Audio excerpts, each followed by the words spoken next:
আমরা এই শহীদ চান্দু স্টেডিয়ামকে খুব দ্রুত সময়ের ভিতরেই যাতে আন্তর্জাতিক ভেন্যুতে রূপ দেওয়ার জন্য যা যা করণীয় আছে, যেই সকল সুযোগ সুবিধা করা দরকার, যে সকল ব্যবস্থাপনা নেওয়া দরকার, আমাদের ড্রেসিং রুম থেকে শুরু করে আমাদের ফ্ল্যাগ লাইট, আমাদের গ্যালারি এবং আমাদের গ্রাউন্ড যেটা রয়েছে, সবকিছুর জন্য যা যা করণীয় আছে সেটা খুব দ্রুত সময়ের ভিতরে আমরা পদক্ষেপ নিয়ে আমরা পর্যায়ক্রমে এই শহীদ চান্দু স্টেডিয়ামকে একটি আন্তর্জাতিক ক্রিকেট স্টেডিয়ামের রূপ দেওয়ার জন্য যা যা করণীয় আছে সে পদক্ষেপ আমরা নিব ইনশাআল্লাহ। আমরা আশা করছি যে ইনশাআল্লাহ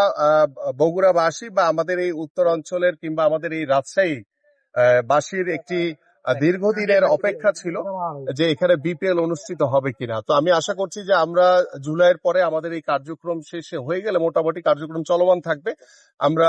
মেয়েদের বিপিএলটি আমরা শুরু করব, পাশাপাশি আমাদের যে পুরুষ যে বিপিএল ইনশাল্লাহ এই শহীদ চান্দু স্টেডিয়ামেও পুরুষ বিপিএল অনুষ্ঠিত হবে ইনশাআল্লাহ। বিগত সরকার ক্রিকেট বোর্ডকে কালো টাকা সাদা করার কাজে ব্যবহার করেছে, বর্তমান সরকার কি এই সুযোগ পাবে কিনা? আমরা আসলে এটার সাথে এটা রিলেটেড না, বাট আমরা যেটি বলি, আমরা ক্রিকেটের উন্নয়নের জন্য ক্রিকেট যাতে মাঠে থাকে, ক্রিকেট খেলাকে যাতে আমরা বেশি ফোকাস করি, কারণ আমরা ক্রিকেটের চেয়ে দেখা গেছে যে আমরা মাঠের বাইরের যে পরিস্থিতি সেগুলো নিয়ে বেশি আমরা অনেকেই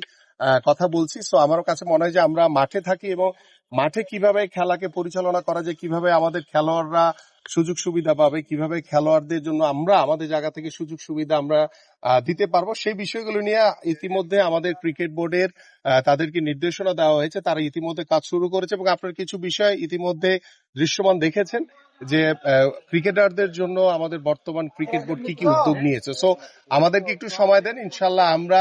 ক্রিকেটটাকে শুধু আন্তর্জাতিক ভাবে না, আমাদের দেশীয় ভাবে যাতে একদম তৃণমূল পর্যায় থেকে আমরা একদম টপ লেভেল পর্যন্ত ক্রিকেট বান্ধব একটি মানে আমাদের যে মর্যাদার যে খেলা, সেই ক্রিকেটকে যাতে আমরা ধরে রাখতে পারি সে বিষয়ে আমরা সর্বাত্মকভাবে সচেষ্ট থাকবো ইনশাআল্লাহ। আমরা ইতিমধ্যে বলেছি, যেমন আমার ডান পাশে আপনার যেটি রয়েছে, এখানে আমরা একটি আশা করি যে একটি গ্রিন জোন তৈরি করা হবে, যেটি আমাদের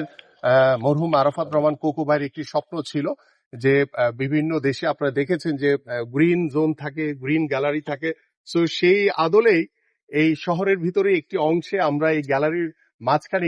এই জায়গাটিকে আমরা গ্রিন জোন হিসেবে তৈরি করব এবং পর্যায়ক্রমে আমাদের যে গ্যালারির উন্নয়নের জন্য দরকার বা আমাদের ড্রেসিং রুম, আমাদের প্রেস বক্স থেকে শুরু করে আমাদের যা যা করণীয় আছে, ফ্ল্যাগ লাইট, সব বিষয় নিয়ে ইনশাআল্লাহ আমরা কাজ শুরু করব।